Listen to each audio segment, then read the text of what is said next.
92.7 big F M ಕೇಳ್ತಾ ಇದ್ದೀರಾ. Kudla mornings ಅಲ್ಲಿ ಮಾತಾಡ್ತಾ ಇರೋದು ನಾನು ನಾಯನ. ನಿಮ್ಮೆಲ್ಲರಿಗೂ ಕೂಡ ಶಿಕ್ಷಕರ ದಿನಾಚರಣೆಯ ಹಾರ್ದಿಕ ಶುಭಾಶಯಗಳು. ನನ್ನ ಜೊತೆಯಲ್ಲಿ ಒಬ್ರು ಅಪರೂಪದ ಶಿಕ್ಷಕಿ ಇದ್ದಾರೆ, ಶಿಲ್ಪಾ ಮನ್ಮಥರಾಜ್ ಜೈನ್, ಸರಕಾರಿ ಕಿರಿಯ ಪ್ರಾಥಮಿಕ ಶಾಲೆ ಪುಂಕೆದಡಿ. ಅವರನ್ನ ನಮ್ಮ ಶೋಗೆ ವೆಲ್ಕಮ್ ಮಾಡ್ತಾ ಇದ್ದೀನಿ. 1ರಿಂದ 5ನೇ ತರಗತಿಯ ತನಕ ಒಬ್ಬರೇ ಏಕಾಂಗಿಯಾಗಿ ಎಲ್ಲವನ್ನ ನಿಭಾಯಿಸ್ತಾ ಇರುವಂತದ್ದು. ಹಾಗೆ ಆ ಮಕ್ಕಳಿಗೆ ಕೆಲವೊಂದು ಸೌಲಭ್ಯಗಳ ಕೊರತೆ ಇರೋದನ್ನ ನೋಡಿ ಅದನ್ನ ಕೂಡ ತನ್ನ ಸ್ವಂತ ಖರ್ಚಿನಿಂದ ನೀಡ್ತಾ ಇರುವಂತಹ ತಾಯಿ ಹೃದಯದ ಶಿಕ್ಷಕಿ. ಅವ್ರನ್ನ ನಮ್ಮ ಶೋಗೆ ವೆಲ್ಕಮ್ ಮಾಡೋಣ. ನಮಸ್ತೆ, welcome to the show. Madam, ಈಗ ಮಕ್ಕಳು ಬದಲಾಗಿದ್ದಾರೆ ಅಂತ ಹೇಳ್ತಾರೆ, ನಿಜವಾಗ್ಲೂ ಬದಲಾಗಿರೋದು ಮಕ್ಕಳ ಅಥವಾ ಹೆತ್ತವರ? ಇದ್ರ ಬಗ್ಗೆ ಏನ್ ಹೇಳ್ತೀರಾ? ನಮಸ್ಕಾರ. ಹಿಂದಿನ ಈಗಿನ ಮಕ್ಕಳಲ್ಲಿ ಯಾವುದೇ ಬದಲಾವಣೆ ಇಲ್ಲ. ಈ ಸಮಾಜ ಹಾಗೂ ಮಕ್ಕಳ ಹೆತ್ತವರು, ಪೋಷಕರು ಮಕ್ಕಳ ಮನಸ್ಥಿತಿ ಬದಲಾಗುವಂತೆ ಪ್ರೇರೇಪಿಸಿದ್ದಾರೆ ಅಷ್ಟೇ. ಈಗಿನ ಪೋಷಕರಲ್ಲಿ ಇರುವುದು ಒಂದೇ, ನನ್ನ ಮಗು ಓದಬೇಕು, ಚೆನ್ನಾಗಿ ಇಂಗ್ಲಿಷ್ ಮಾತನಾಡಬೇಕು, ಕ್ಲಾಸ್ಗೆ ಫಸ್ಟ್ ಬರಬೇಕು, ಅವನನ್ನು ಎಲ್ಲರೂ ಶಬಾಸ್ ಎನ್ನಬೇಕು, ಮುಂದೆ ದೊಡ್ಡ ಕೆಲಸಕ್ಕೆ ಸೇರಿ ಚೆನ್ನಾಗಿ ದುಡ್ಡು ಸಂಪಾದನೆ ಮಾಡಬೇಕು. ಅದಕ್ಕಾಗಿ ನೀನು ಬೇರೆ ಏನು ಮಾಡಬೇಡ, ಯಾವುದರ ಕಡೆಗೂ ಗಮನ ಬೇಡ, ಆಟ ಬೇಡ, ಮನೋರಂಜನೆ ಬೇಡ, ಅದು ಮಾಡಬೇಡ, ಇದು ಮಾಡಬೇಡ, ಅದು ನೀನು ಮಾಡಿದ್ದು ತಪ್ಪು, ಇದು ತಪ್ಪು, ಈಗ ನಿನಗೆ ಬೇಕಾದ್ದು ಕೇವಲ ಓದು, ನಮ್ಮ ಹಾಗೆ ಮುಂದೆ ಕಷ್ಟಪಡಬಾರದು, ನೀನು ಅದಕ್ಕಾಗಿ ಓದು. ಇದು ಇಷ್ಟೇ ಈಗಿನ ಪೋಷಕರು ಮಕ್ಕಳ ಮನಸ್ಸಿನಲ್ಲಿ ತುಂಬುತ್ತಿದ್ದಾರೆ. ಇದು ಮಕ್ಕಳ ಮನಸ್ಸಿನ ಮೇಲೆ ಎಂತಹ ಪರಿಣಾಮ ಬೀರುತ್ತದೆ ಎಂಬುದನ್ನು ಅವರು ಯೋಚಿಸುವುದೇ ಇಲ್ಲ.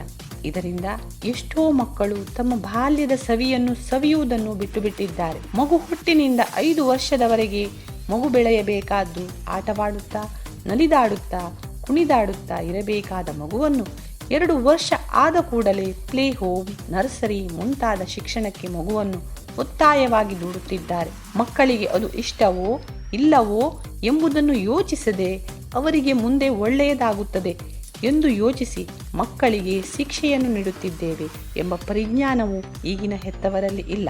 ಅದರ ಬದಲಿಗೆ ಹೆತ್ತವರು ನನ್ನ ಮಗು ವಿದ್ಯಾವಂತನಾಗಬೇಕು, ಅದರ ಜೊತೆಗೆ ಪ್ರಾಮಾಣಿಕನಾಗಿರಬೇಕು, ಅವನಲ್ಲಿ ವಿನಯತೆ ಇರಬೇಕು, ಎಲ್ಲರ ಜೊತೆ ಬೆರೆಯುವಂತವನಾಗಿರಬೇಕು, ಗುರು ಹಿರಿಯರ ಮೇಲೆ ಗೌರವವಿಡುವವನಾಗಿರಬೇಕು, ಸತ್ಯವಂತನಾಗಿರಬೇಕು, ನಿಷ್ಠಾವಂತನಾಗಿರಬೇಕು, ಕಳ್ಳತನ, ಸುಲಿಗೆ, ಲಂಚಕೋರನಾಗಿರದೆ ಉತ್ತಮನಾಗಿರಬೇಕು ಎಂದು ಒಮ್ಮೆ ಯೋಚಿಸಿದರೆ, ಅದಕ್ಕಾಗಿ ಬೇಕಾಗುವ ಉತ್ತಮ ಸಂಸ್ಕಾರವನ್ನು ಮಕ್ಕಳಿಗೆ ಕೊಟ್ಟರೆ, ಮುಂದೆ ಸಮಾಜದಲ್ಲಿ ಆಗುವ ಭ್ರಷ್ಟಾಚಾರ, ಕೊಲೆ, ಸುಲಿಗೆ, ಅತ್ಯಾಚಾರದಂತಹ ತಪ್ಪುಗಳು ಆಗದೆ ತಂದೆ ತಾಯಿಗಳು ಮಕ್ಕಳಿರುವಾಗಲೇ ವೃದ್ಧಾಶ್ರಮದಲ್ಲಿ ಇರುತ್ತಿರಲಿಲ್ಲ ಎನ್ನುವುದು ನನ್ನ ಭಾವನೆ. ಎಂತಹ ಅದ್ಭುತ ಮಾತುಗಳು. ಶಿಲ್ಪಾ ಮ್ಯಾಮ್, ನಿಮ್ಮ ಪ್ರಕಾರ ತಾಯಿಯ ಪಾತ್ರ ಮಗುವಿನ ಒಂದು ಬೆಳವಣಿಗೆಯಲ್ಲಿ ಎಷ್ಟು ಪ್ರಮುಖವಾದದ್ದು ಅಂತೀರಾ? ಎಲ್ಲಿ ತಾಯಿ ತನ್ನ ಮಕ್ಕಳನ್ನು ಬೆಳೆಸುವಲ್ಲಿ ನಿಷ್ಠೂರತೆಯನ್ನು ತೋರಿಸಿ ತನ್ನ ಮಕ್ಕಳನ್ನು ಬೆಳೆಸುತ್ತಾಳೆಯೋ ಅಲ್ಲಿ ಮಕ್ಕಳು ದಾರಿ ತಪ್ಪಲು ಸಾಧ್ಯವೇ ಇಲ್ಲ. ಎಲ್ಲಿ ತಾಯಿ ತನ್ನ ಅತಿಯಾದ ಮುದ್ದಿನಿಂದ ಮಕ್ಕಳು ತಪ್ಪು ದಾರಿಯಲ್ಲಿ ನಡೆದಾಗ ತಿದ್ದಿ ಬುದ್ಧಿ ಹೇಳದೆ ಅದೇ ಸರಿ ಎಂದು ಮಗುವನ್ನು ಮುದ್ದಿಸುತ್ತಾಳೆಯೋ ಮುಂದೊಂದು ದಿನ ಅದಕ್ಕಾಗಿ ಪಶ್ಚಾತ್ತಾಪ ಪಡುವ ಎಷ್ಟೋ ತಾಯಿಯಂದಿರನ್ನು ನಾವು ಕಾಣಬಹುದು. 1ರಿಂದ 5 ವರ್ಷದವರೆಗೆ ಮಕ್ಕಳನ್ನು ತುಂಬಾ ಪ್ರೀತಿಸಿ, ಲಾಲಾಯಿ ಪಂಚವರ್ಷಾಣಿ ಎಂಬ ನುಡಿಯಂತೆ ಅವರ ಬಾಲ್ಯವನ್ನು ಆಟವಾಡುತ್ತಾ ನಲಿಯುತ್ತಾ ಇರಲು ಬಿಟ್ಟು ಬಿಡಿ. ಅವರ ತಲೆಯಲ್ಲಿ ಆಗಲೇ ಶಿಕ್ಷಣವನ್ನು ಬಿತ್ತಲು ಹೋಗಬೇಡಿ. ಅವರು ತಮ್ಮ ಬಾಲ್ಯವನ್ನು ಸವಿಯಲು ಅವರಿಗೆ ಅವಕಾಶ ಮಾಡಿಕೊಡಿ. ನಂತರ ಶಿಸ್ತು ಕಲಿಸಿಕೊಡಿ. ಕುಂಬಾರ ಮಡಿಕೆ ಮಾಡುವಾಗ ಒಂದು ಕೈಯನ್ನು ಒಳಗೆ ಇಟ್ಟು ಹೊರಗಡೆ ತಟ್ಟುತ್ತಾ ಸರಿಯಾದ ಆಕಾರ ಕೊಡುತ್ತಾ ಬರುತ್ತಾನೆ. ಒಳಗಿರುವ ಕೈ ಕಾಣಿಸುವುದಿಲ್ಲ. ಒಳಗಿನ ಕೈ ಇಡದೆ ತಟ್ಟಿದರೆ ಮುರಿದು ಹೋಗುತ್ತದೆ. ಒಳಗಿನ ಕೈ ಮಾತ್ರ ಇಟ್ಟರೆ ಆಕಾರ ತಪ್ಪಿ ಹೋಗುತ್ತದೆ. ಒಳಗಿನ ಕೈ ಪ್ರೀತಿ, ಮೇಲಿನದ್ದು ಶಿಸ್ತು. 10 ವರ್ಷ ಶಿಸ್ತಿನಿಂದ ಬೆಳೆಸಿ. ಅಂದರೆ 6 ವರ್ಷದಿಂದ 15 ವರ್ಷದವರೆಗೆ ಮಕ್ಕಳನ್ನು ಬೆಳೆಸುವಾಗ ಅವರ ತಪ್ಪಿಗೆ ಸರಿಯಾದ ಶಿಕ್ಷೆಯನ್ನು ನೀಡಿ ಯಾವುದು ತಪ್ಪು ಯಾವುದು ಸರಿ ಎನ್ನುವುದನ್ನು ಅವರಲ್ಲಿ ಬೆಳೆಸದೇ ಹೋದರೆ ಗಿಡವಾಗಿ ಬಗ್ಗದ್ದು ಮರವಾಗಿ ಬಗ್ಗೀತೆ ಎಂಬ ಗಾದೆ ಮಾತಿನಂತೆ ದೊಡ್ಡವರಾದ ಮೇಲೆ ಅವರು ಯಾರ ಬುದ್ಧಿಮಾತನ್ನೂ ಕೇಳುವ ಮನಸ್ಥಿತಿಯಲ್ಲಿ ಇರುವುದೇ ಇಲ್ಲ. ತಾವು ಕಷ್ಟಪಡುತ್ತಿರುವುದನ್ನು ಮಕ್ಕಳಿಗೂ ತಿಳಿಸಿಕೊಡಿ. ತಂದೆಯ ದುಡಿಮೆ, ಅವರ ಶ್ರಮ ಎಲ್ಲವನ್ನೂ ಮಕ್ಕಳಿಗೆ ತಿಳಿಸಬೇಕಾದವಳು ತಾಯಿ. ಸಂಪಾದನೆ ಎಷ್ಟು ಕಷ್ಟವಿದೆ, ಜೀವನ ನಡೆಸುವುದು ಹೇಗೆ, ಕಷ್ಟ ಬಂದಾಗ ಎದುರಿಸುವುದು ಹೇಗೆ, ಜೀವನದಲ್ಲಿ ತಾಳ್ಮೆ ಎಷ್ಟು ಮುಖ್ಯ. ಮಕ್ಕಳು ಕೇಳಿದೊಡನೆಯೇ ಪಟ್ಟನೆ ಏನನ್ನು ತಂದುಕೊಡಬಾರದು. ಹಠ ಮಾಡಿದರೆ ಅತ್ತರೆ ತೊಂದರೆ ಇಲ್ಲ. ತಾಳ್ಮೆಯಿಂದಿರುವುದನ್ನು ಕಲಿಸಿಕೊಡಿ. ಮುಂದೊಂದು ದಿನ ಸಿಗದೇ ಇದ್ದಾಗ ಹತಾಶೆ ಪಟ್ಟು ಆತ್ಮಹತ್ಯೆ ಮಾಡುವ ತೀರ್ಮಾನಕ್ಕೆ ಬರುವುದನ್ನು ತಪ್ಪಿಸಲು ಮಕ್ಕಳಲ್ಲಿ ಆತ್ಮವಿಶ್ವಾಸ ಮತ್ತು ತಾಳ್ಮೆಯನ್ನು ಮುಖ್ಯವಾಗಿ ತಾಯಿಯಾದವಳು ಬೆಳೆಸಬೇಕು. 10 ವರ್ಷದಿಂದ 16 ವರ್ಷದ ಮಕ್ಕಳನ್ನು ಸ್ನೇಹಿತರಂತೆ ಬೆಳೆಸಿ ತುಂಬ ಚೆನ್ನಾಗಿ ಮೂಡಿಬರುತ್ತಾರೆ. ಇದಕ್ಕೆ ಸಂಶಯವೇ ಇಲ್ಲ. ಎಸ್, ಖಂಡಿತ. ಶಿಲ್ಪಾ ಮನ್ಮಥರಾಜ್ ಜೈನ್ ಸರಕಾರಿ ಕಿರಿಯ ಪ್ರಾಥಮಿಕ ಶಾಲೆಯ ಶಿಕ್ಷಕಿ. ಪುಂಕೆದಡಿ ಅನ್ನುವಂತಹ ಒಂದು ಪ್ಲೇಸ್ ಅಲ್ಲಿ ಗ್ರಾಮೀಣ ಪ್ರದೇಶದಲ್ಲಿ ಬಹಳ ಯಶಸ್ವಿಯಾಗಿ 1ರಿಂದ 5ನೇ ತರಗತಿಯವರೆಗಿನ ಮಕ್ಕಳು, ಅಲ್ಲಿರೋದು 8 ಮಕ್ಕಳು. ಆದರೆ ಆ 5ನೇ ತರಗತಿಯ ತನಕ ಅಂತಂದ್ರೆ ಎಷ್ಟು ಸಬ್ಜೆಕ್ಟ್ಗಳು, ಎಷ್ಟು ವಿಷಯಗಳನ್ನ ಕಲಿಸಬೇಕು, ಎಷ್ಟು ಜವಾಬ್ದಾರಿಗಳನ್ನ ಹೊರಬೇಕು ಅನ್ನುವಂಥದ್ದು ಅಲ್ವಾ. ಅಂಡ್ ಇಂತಹ ಚಾಲೆಂಜಸ್ನೆಲ್ಲ ನಿಭಾಯಿಸುವುದರ ಜೊತೆಗೆ ಅವರೊಂದು ಮೌಲ್ಯಯುತವಾದಂತಹ ಶಿಕ್ಷಣವನ್ನ ಮಕ್ಕಳಿಗೆ ನೀಡಬೇಕು ಅನ್ನುವಂಥ ಕನಸನ್ನ ಹೊತ್ತಿದ್ದಾರೆ. ಶಿಲ್ಪಾ ಮ್ಯಾಮ್, ಈ ಮಕ್ಕಳಲ್ಲಿ ನಾವು ಗುರು ಹಿರಿಯರನ್ನ ಗೌರವಿಸುವಂತಹ ಅಥವಾ ನಮ್ಮ ಸಂಸ್ಕಾರವನ್ನ ಕಲಿಸುವಂತ ಪ್ರಯತ್ನವನ್ನ ಈಗಿನ ಕಾಲದಲ್ಲಿ ಹೇಗೆ ಮಾಡಬಹುದು ಅಂತೀರಾ? ಯಾಕಂದ್ರೆ ಮೊದಲೆಲ್ಲ ಅದು ಈಸಿ ಆಗ್ತಾ ಇತ್ತು, ಆದ್ರೆ ಈಗ ತುಂಬಾ ಚಾಲೆಂಜಿಂಗ್ ಅಂತ ಅನ್ಸುತ್ತೆ. ಅದ್ರ ಬಗ್ಗೆ ಹೇಳ್ಬೋದಾ? ಈಗಿನ ಸಮಾಜದಲ್ಲಿ ಅವಿಭಕ್ತ ಕುಟುಂಬ ಕಣ್ಮರೆಯಾಗುತ್ತಾ ಬಂದಿದೆ. ಹಿಂದಿನ ಕಾಲದಲ್ಲಿ ಎಲ್ಲರೂ ಒಟ್ಟಿಗೆ ಜೀವನ ಮಾಡುತ್ತಿದ್ದರು. ಅಲ್ಲಿ ತಂದೆ ತಾಯಿ, ಅಣ್ಣ ತಮ್ಮಂದಿರು, ಅವರ ಮಕ್ಕಳು, ಅಜ್ಜ ಅಜ್ಜಿ, ಹೀಗೆ ಎಲ್ಲರೂ ಒಟ್ಟಿಗೆ ಇರುತ್ತಿದ್ದರು. ಒಟ್ಟಿಗೆ ಜೀವನ ನಡೆಸುವುದು ಹೇಗೆ, ಕೂಡಿಕೊಂಡು ಹೊಂದಿಕೊಂಡು ಬಾಳುವುದು ಹೇಗೆ ಎಂಬುದನ್ನು ಒಟ್ಟಿಗೆ ಇರುವುದರಿಂದಲೇ ಬರುತ್ತಿತ್ತು. ಅಜ್ಜ ಅಜ್ಜಿ ಮೊಮ್ಮಕ್ಕಳನ್ನು ಒಟ್ಟಿಗೆ ಕುಳ್ಳಿರಿಸಿ ನೀತಿಕತೆಗಳನ್ನು ಹೇಳುತ್ತಿದ್ದರು.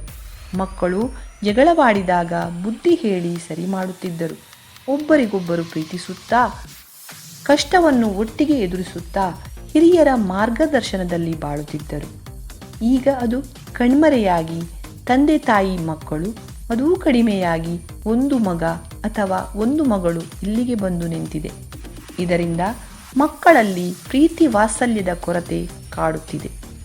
ಅದಕ್ಕಾಗಿ ತಂದೆ ತಾಯಿಯರನ್ನು, ಗುರು ಹಿರಿಯರನ್ನು ಗೌರವದಿಂದ ಕಾಣುವುದನ್ನು, ಅಂದರೆ ತಂದೆ ತಾಯಿಯರ ಆಶೀರ್ವಾದವನ್ನು ತೆಗೆದುಕೊಂಡು ಬರುವುದು, ಗುರುಗಳು ಕಂಡಾಗ ನಮಸ್ಕಾರ ಮಾಡಿ ಅವರ ಆಶೀರ್ವಾದ ತೆಗೆದುಕೊಳ್ಳುವುದು, ಹಿರಿಯರಲ್ಲಿ ಮಾತನಾಡುವಾಗ ಅವರ ಮಾತಿಗೆ ಎದುರು ಮಾತನಾಡದೆ ಗೌರವ ಕೊಟ್ಟು ಮಾತನಾಡುವುದನ್ನು ನಾವು ಮಕ್ಕಳ ಎದುರಿಗೆ ರೂಢಿಸಿಕೊಂಡಾಗ ಮಕ್ಕಳು ಅದೇ ರೀತಿಯಾಗಿ ಗುರು ಹಿರಿಯರಿಗೆ ಗೌರವ ಕೊಡುತ್ತಾರೆ. ಚಿಕ್ಕಂದಿನಲ್ಲೇ ತನ್ನ ಎಲ್ಲ ಆಗುಹೋಗುಗಳನ್ನು ನೋಡಿಕೊಂಡ ತಂದೆ ತಾಯಿಯವರು ಅವರ ಮುಪ್ಪಿನಲ್ಲಿ ಅವರ ಆಸರೆಯಾಗಿ ನಿಲ್ಲುವುದು ಮಕ್ಕಳ ಕರ್ತವ್ಯ ಎಂಬುದನ್ನು ಮಕ್ಕಳಿಗೆ ಮನಮುಟ್ಟುವಂತೆ ತಿಳಿಸುವುದು. ತಂದೆ ತಾಯಿಯರ ತ್ಯಾಗವನ್ನು ಹಾಗೂ ಅವರ ಋಣವನ್ನು ತೀರಿಸುವ ಅವಕಾಶವನ್ನು ಕಳೆದುಕೊಳ್ಳಬಾರದು ಎಂಬ ನೀತಿ ಬೋಧನೆಯನ್ನು ಎಳೆಯ ವಯಸ್ಸಿನಲ್ಲೇ ಮಕ್ಕಳ ಮನಸ್ಸಿನಲ್ಲಿ ಮೂಡಿಸುವುದು ನಮ್ಮೆಲ್ಲರ ಆದ್ಯ ಕರ್ತವ್ಯವಾಗಿದೆ. ಆಗ ಅವರು ತಂದೆ ತಾಯಿ, ಗುರುಗಳು, ಹಿರಿಯರನ್ನು ಗೌರವಿಸುವುದನ್ನು ಕಲಿಯುತ್ತಾರೆ. ಖಂಡಿತವಾಗಿಯೂ ಸತ್ಯ. ಮೇಡಮ್, ಇನ್ನು ಮಕ್ಕಳು ನಾವು ಹೇಳಿದ್ದನ್ನ ಕಲಿಯೋದಿಲ್ಲ, ಆದರೆ ನಾವು ಮಾಡಿದ್ದನ್ನ ನೋಡಿ ಕಲಿತಾರೆ ಅನ್ನುವಂತಹ ಮಾತಿದೆ. ಅದ್ರ ಬಗ್ಗೆ ಏನು ಹೇಳ್ತೀರಾ?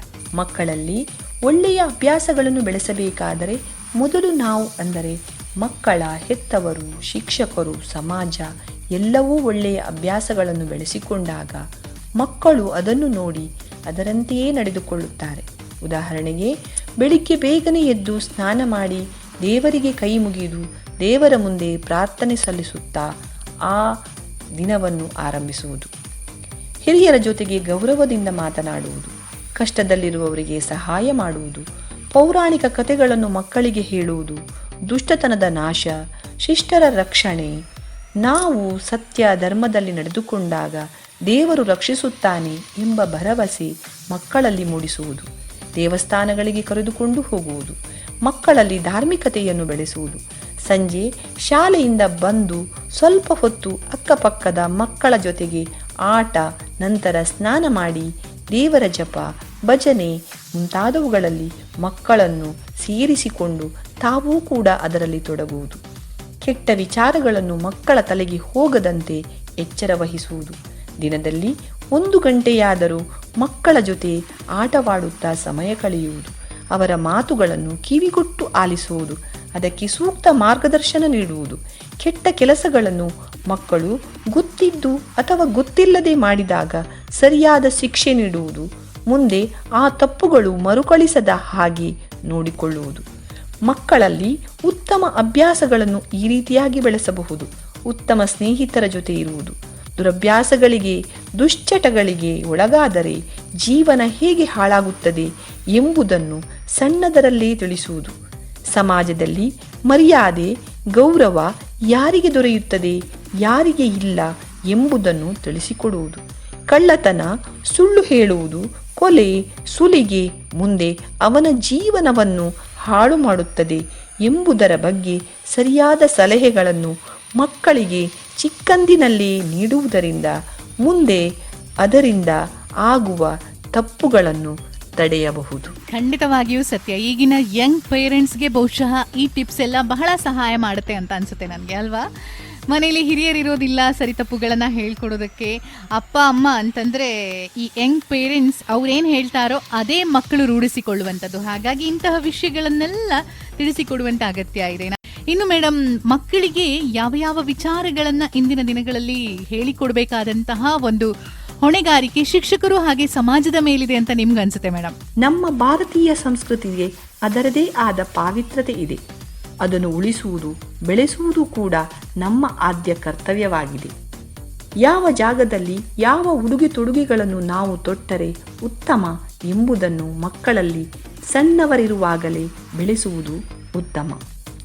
ಮುಂದಿನ ಮಕ್ಕಳಲ್ಲಿ ನಮ್ಮ ಭಾರತೀಯ ಸಂಸ್ಕೃತಿ ಅವರ ಉಡುಗೆ ತೊಡುಗೆಗಳು ಆಚಾರ ವಿಚಾರಗಳ ಬಗ್ಗೆ ತಿಳಿಸಿಕೊಡುವುದು ಶಿಕ್ಷಕರು ಹೆತ್ತವರು ಹಿರಿಯರಾದ ನಮ್ಮೆಲ್ಲರ ಆದ್ಯ ಕರ್ತವ್ಯವಾಗಿದೆ.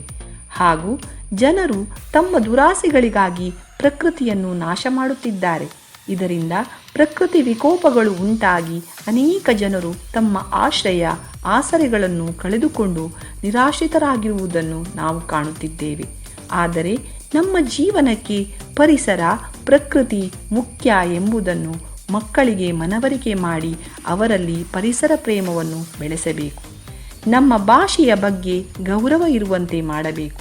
ನಮ್ಮ ದೇಶ ಭಾಷೆ ಸಂಸ್ಕೃತಿ ಪರಿಸರದ ಬಗ್ಗೆ ಮಕ್ಕಳಿಗೆ ಗೌರವ ಮೂಡುವಂತೆ ಮಾಡದಿದ್ದರೆ ಮುಂದೊಂದು ದಿನ ಅದರ ಪರಿಣಾಮದ ಭೀಕರತೆಯನ್ನು ಮುಂದೆ ಎದುರಿಸುವವರು ಮುಂದಿನ ಪೀಳಿಗೆಯ ಮಕ್ಕಳಾಗಿರುತ್ತಾರೆ ಎಂಬುದನ್ನು ನಾವು ಮರೆಯುವಂತಿಲ್ಲ.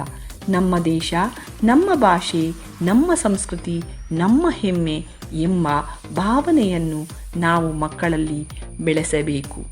ಖಂಡಿತವಾಗಿಯೂ ನಿಜ. ವ್ಯಾಲ್ಯೂಸ್ ಇಲ್ಲದೆ ಇರುವಂತಹ ಶಿಕ್ಷಣ ಯಾವುದೇ ಪ್ರಯೋಜನಕ್ಕೆ ಬರೋದಿಲ್ಲ ಮೇಡಮ್. ಇನ್ನು ಮಕ್ಕಳು ಮೊಬೈಲ್ ಕೇಳ್ತಾರೆ, ಟಿವಿ ನೋಡಬೇಕು ಅಂತಾರೆ, ಸ್ಕ್ರೀನ್ ಟೈಮ್ ಸಿಕ್ಕಾಪಟ್ಟೆ ಜಾಸ್ತಿ ಆಗ್ತಾ ಇದೆ. ಅದನ್ನು ಕಡಿಮೆ ಮಾಡೋದು ಹೇಗೆ ಅಂತ ನಮಗೆ ಗೊತ್ತಾಗ್ತಾ ಇಲ್ಲ ಅಂತ ಎಷ್ಟೋ ಪೇರೆಂಟ್ಸ್ ಇವತ್ತು ಅವರ ಪರಿಸ್ಥಿತಿಯನ್ನ ಹೇಳ್ಕೊಳ್ತಾ ಇರ್ತಾರೆ. ಇದ್ರ ಬಗ್ಗೆ ನಿಮ್ಮ ಒಂದು ಒಪಿನಿಯನ್? ಹೌದು, ಈಗಿನ ಮಕ್ಕಳು ಮೊಬೈಲಿನ ಕೆಟ್ಟ ಚಟಕ್ಕೆ ಬಲಿಯಾಗಿದ್ದಾರೆ. ಇದರಿಂದ ಅವರನ್ನು ದೂರ ಇಡುವುದು ಹೇಗೆ? ಮಕ್ಕಳನ್ನು ಮೊಬೈಲ್ ಟಿವಿಯಿಂದ ದೂರ ಇಡುವ ಮೊದಲು ನಾವು ದೊಡ್ಡವರು ಮೊಬೈಲ್ ಮತ್ತು ಟಿವಿ ನೋಡುವುದನ್ನು ನಿಲ್ಲಿಸಬೇಕು. ಏಕೆಂದರೆ ನಾನು ಆಗ ಹೇಳಿದ ಹಾಗೆ ಮಕ್ಕಳನ್ನು ಮಾಡಬೇಡ ಎಂದು ಹೇಳಿದ್ದನ್ನೇ ಹಠ ಹಿಡಿದು ಮಾಡುತ್ತಾರೆ. ನಾವು ಹೇಳಿದ್ದನ್ನು ಕೇಳುವುದಿಲ್ಲ, ಆದರೆ ನಾವು ಮಾಡಿದ್ದನ್ನೇ ಅವರು ಮಾಡುತ್ತಾರೆ. ನಾವು ಮನೆಗೆ ಬಂದಾಗ ಹೊರಗಿನ ಕೆಲಸದ ಒತ್ತಡವನ್ನು ಹಿಡಿದುಕೊಂಡು ಆ ಜಂಜಾಟವನ್ನು ಮನೆಯ ಹೊರಗೆ ಬಿಟ್ಟು ಮನೆಯ ಒಳಗೆ ಬರಬೇಕು. ಬಂದು ಮಕ್ಕಳ ಜೊತೆಗೆ ಕುಳಿತು ಕೊನೆ ಪಕ್ಷ ಅರ್ಧ ಗಂಟೆಯಾದರೂ ಇವತ್ತು ಶಾಲೆಯಲ್ಲಿ ಏನಾಯಿತು, ನೀನು ಇವತ್ತು ಏನು ಮಾಡಿದೆ, ಶಾಲೆಯಲ್ಲಿ ಟೀಚರ್ ಇವತ್ತು ಏನು ಹೇಳಿಕೊಟ್ಟರು, ನೀನೇನು ಕಲಿತೆ, ನಿನಗೆ ಸಂತೋಷ ದುಃಖ ಬೇಜಾರು ಆದ ಕ್ಷಣ ಇವತ್ತು ಏನಾದರೂ ಇತ್ತೇ, ಇದನ್ನು ಕೇಳಿ ತಿಳಿದುಕೊಳ್ಳಿ. ಮಕ್ಕಳ ಜೊತೆ ಆಟವಾಡಿ ಮಾತನಾಡಿ ಉತ್ತಮ ಪುಸ್ತಕಗಳನ್ನು ಓದಿ ಉತ್ತಮ ಆದರ್ಶ ಕಥೆಗಳನ್ನು ಮಕ್ಕಳಿಗೆ ಓದಿ ಹೇಳಿ ಅವರಂತೆ ಆದರ್ಶ ವ್ಯಕ್ತಿಗಳಾಗುವಂತೆ ಮಕ್ಕಳನ್ನು ಪ್ರೇರೇಪಿಸಿ. ಮಕ್ಕಳಲ್ಲಿ ಹೆಚ್ಚು ಹೆಚ್ಚು ಪುಸ್ತಕಗಳನ್ನು ಓದುವ ಅಭ್ಯಾಸವನ್ನು ಬೆಳೆಯುವಂತೆ ಮಾಡಿ. ಆಗ ಮೊಬೈಲ್ ಹಾಗೂ ಟಿವಿಯಿಂದ ಮಕ್ಕಳನ್ನು ಸ್ವಲ್ಪ ಮಟ್ಟಿಗಾದರೂ ದೂರ ಇಡಬಹುದು ಎನ್ನುವುದು ನನ್ನ ಅಭಿಪ್ರಾಯ. ಎಸ್, ಆಯಿತು. ಇನ್ನು ಶಿಲ್ಪಾ ಮ್ಯಾಮ್, ನೀವು ಬಹಳಷ್ಟು ವರ್ಷಗಳ ಅನುಭವವನ್ನು ಈ ಶಿಕ್ಷಕ ವೃತ್ತಿಯಲ್ಲಿ ಹೊಂದಿದ್ದೀರಾ. ಒಬ್ಬ ಶಿಕ್ಷಕ ಅಂತಂದ್ರೆ ಹೇಗಿರಬೇಕು ನಿಮ್ಮ ಪ್ರಕಾರ? ಶಿಕ್ಷಕರೆಂದರೆ ನನ್ನ ಪ್ರಕಾರ ಮಕ್ಕಳ ಜೊತೆ ಮಕ್ಕಳಾಗಿರಬೇಕು, ಅವರನ್ನು ಅತಿಯಾಗಿ ಪ್ರೀತಿಸಬೇಕು. ಮುಖ್ಯವಾಗಿ ಶಿಕ್ಷಕರಲ್ಲಿ ತಾಳ್ಮೆ ಇರಬೇಕು. ಏಕೆಂದರೆ ಮಕ್ಕಳು ತಪ್ಪು ಮಾಡುವುದು, ತಂಟೆ ಮಾಡುವುದು, ಗಲಾಟೆ ಮಾಡುವುದು ಸಹಜ. ಆದರೆ ಹಾಗೆ ಮಾಡಲು ಕಾರಣವೇನಿರಬಹುದು? ಅವನು ಪದೇ ಪದೇ ತಪ್ಪು ಮಾಡುತ್ತಿದ್ದಾನೆ, ಸುಳ್ಳು ಹೇಳುತ್ತಿದ್ದಾನೆ, ಇತರ ಮಕ್ಕಳಿಗೆ ತೊಂದರೆ ಮಾಡುತ್ತಿದ್ದಾನೆ ಎಂದು ತಿಳಿದಾಗ ಕೋಪ ಮಾಡಿಕೊಂಡು ಗದರುವುದು, ಜೋರು ಮಾಡುವುದು, ಹೊಡೆಯುವುದು ಮಾಡುವುದರ ಬದಲು ತಾಳ್ಮೆಯಿಂದ ಆ ಮಗುವನ್ನು ಒಮ್ಮೆ ಹತ್ತಿರಕ್ಕೆ ಕರೆದು ಪ್ರೀತಿಯಿಂದ ಬೆನ್ನು ಸವರಿ, ಯಾಕೆ ಮಗು ಹೀಗೆ ಮಾಡಿದೆ? ನೀನು ಮಾಡಿದ ತಪ್ಪು ಅಲ್ಲವೇ? ಯಾಕೆ ಹೀಗಾಯಿತು ಎಂದು ಪ್ರೀತಿಯಿಂದ ವಿಚಾರಿಸಿದಾಗ ಆ ಮಗುವಿನ ಆ ವರ್ತನೆಗೆ ಕಾರಣವನ್ನು ತಿಳಿಯಬಹುದು.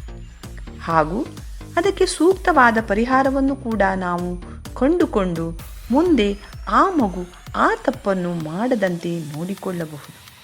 ಒಂದು ಶಿಕ್ಷಕರಲ್ಲಿ ಇರಬೇಕಾದ್ದು ತನ್ನ ಶಾಲೆಗೆ ಬರುವ ಎಲ್ಲ ಮಕ್ಕಳನ್ನು ಸಮಾನವಾಗಿ ಕಾಣುವ ಮನೋಭಾವನೆ. ಕಲಿಯುವುದರಲ್ಲಿ ತರಗತಿಯಲ್ಲಿ ಫಸ್ಟ್ ಬರುವ ಮಗುವನ್ನೇ ಹೆಚ್ಚಿನ ಶಿಕ್ಷಕರು ಇಷ್ಟಪಡುವುದು ತುಂಬ ತಪ್ಪು ಎಂದು ನನ್ನ ಭಾವನೆ. ಏಕೆಂದರೆ ಮುಖ್ಯವಾಗಿ ಶಿಕ್ಷಕರು ಹತ್ತಿರ ಕರೆಸಿಕೊಂಡು ಪ್ರೀತಿ ಮಾಡಬೇಕಾಗಿರುವುದು ಕಲಿಕೆಯಲ್ಲಿ ಹಿಂದಿರುವ ಮಗುವನ್ನು. ಅವನನ್ನು ಮುಂದೆ ತರುವುದು ಮುಖ್ಯ. ಏಕೆಂದರೆ ಕಲಿಕೆಯಲ್ಲಿ ಮುಂದಿರುವ ಮಗುವು ಯಾರ ಸಹಾಯವೂ ಇಲ್ಲದೆ ಮುಂದೆ ಹೋಗುತ್ತದೆ.